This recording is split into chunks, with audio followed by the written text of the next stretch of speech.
السلام عليكم، ازيكم يا جماعه؟ ودايما ان شاء الله بخير. النهارده ان شاء الله هنوريكم وهنفرجكم المكتبه اللي ورايا دي، بس قبل ما نوريكم المكتبه على الطبيعه، وكمان هنفتح لكم كيس من جوه عشان خاطر حضراتكم. هنقول لكم بنتكلم على المكتبه ايه. المكتبه اسمها امريكان سبيريت، من موديلات شركه انجلندر ومن اعلى موديلات شركه انجلندر. الحقيقه المكتبه دي فيها حاجات كتيره جدا جدا جدا ممكن تحصل عليها في المكتبه. يعني لو محتاج سوست منفصله هتلاقي، لو محتاج سوست منفصله مايكرو هتلاقي. طب يعني ايه سوست منفصله عاديه وسوست منفصله مايكرو؟ السوست المنفصله مايكرو هي جزء صغير او سوست منفصله لكن مقاس اصغر من المقاس العادي. المقاس العادي مثلا لو اعتبرناه انه 14 سم، فدي ممكن مثلا تبقى 10 سم او اقل. طب دي وظيفتها ايه؟ بتوضع في المرتبه للاجزاء اللي محتاجه، اللي بتبقى فيها كيرفات نازله، مثلا زي عضلات الكتف مثلا، او عضله الكتف اللي هنا لما بتبقى نازله كده تبقى محتاجه ما يتلقاها او الجزء اللي بيبقى تحته تبقى اطرى او اكثر نعومه. وبالتالي بالاضافه الى طبقات الميموري فوم اللي موجوده في المرتبه، في كمان تحتها سوست منفصله مايكرو تقوم الجزء ده يرتاح. حتى لو بيأثر تأثير بسيط فهو اكيد هيؤثر ويزود، وجوده على عدمه بيفرق اكيد.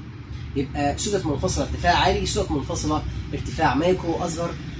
طبقه ميموري فوم اللي موجوده داخل طبقه البلوتوب وارتفاع المرتبه 34 سم، غير القماشه الخارجيه. الحقيقه المرتبه نقدر نطلق عليها جميله الجميلات لانها فعلا جميله جدا. دلوقتي الفيديو القادم هنوري حضراتكم بالتفصيل شكل المرتبه من الكيسه الخارجيه، هنفتحها لكم ونوريكم المرتبه من جوه.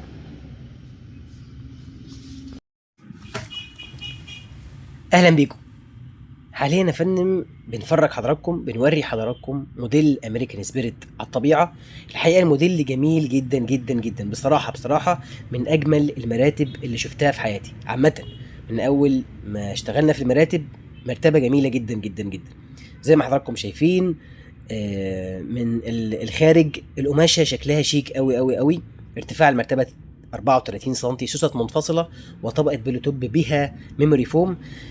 سوست منفصلة ارتفاعين، الارتفاع العادي والارتفاع المايكرو الأصغر، لتوزيع الدعم المطلوب على الجسم وعلى منحنيات الجسم المختلفة. طبعا بنحاول دلوقتي نوري حضراتكم فكرة عامة، منظر عام، لكن دلوقتي هنفتح الكيس ونوريكم المرتبة كمان من جوه القماشة شكلها ازاي، والإتقان الشديد جدا شكله ازاي. طبعا الكلام ده بيتعملش لحد بس عشان خاطر حضراتكم وتشوفوا المرتبة بالتفصيل الممل. زي ما حضراتكم شايفين الجانب كله قطيفة باللون الاسود، وطبعا فتحات تهوية، 4 فتحات تهوية المرة دي مش 2 بس، والمسكات قماشة شيك قوي قوي قوي قوي. تقفيل حلو جدا جدا جدا جدا. الحقيقة مرتبة يعني جميلة جدا بصراحة، جميلة بصراحة. القماشة كمان التفصيلة الداخلية بتاعتها والرسمة، رسمة القماشة والخياطة اللي عليها جميلة جدا. الرسمة نفسها كمان منتهى الجمال زي ما حضراتكم شايفين، والخياطة نفسها شيك ومش مغطية على جمال القماش. ده طبعا القماشة من الداخل حلوة بصراحة، حلوة جدا جدا بصراحة. الحقيقة أنا عايز أشرح لحضراتكم أكتر من كده، لكن المرتبة الحقيقة مش محتاجة كلام. يعني الحقيقة الصورة أفضل من الكلام. فالحقيقة في اهتمام بكل تفصيلة، من أكبر تفصيلة لأصغر تفصيلة الحقيقة. وأنا هنا وظيفتي إن أنا أحاول أوصل لحضراتكم كل المعلومات المتاحة عن المرتبة. كمان من الجانب المعلومات المهمة جدا لازم تعرفها، ده تيكت انجلندر، ده مميز قوي في الموديل امريكان سبيريت، ممكن ما تلاقوش في بعض الموديلات. ده كمان طبعا اللوجو الرسمي اللي مكتوب عليه انجلندر، وطبعا الباركود واسم المرتبة والمقاس اللي هي امريكان سبيريت ومقاس 160.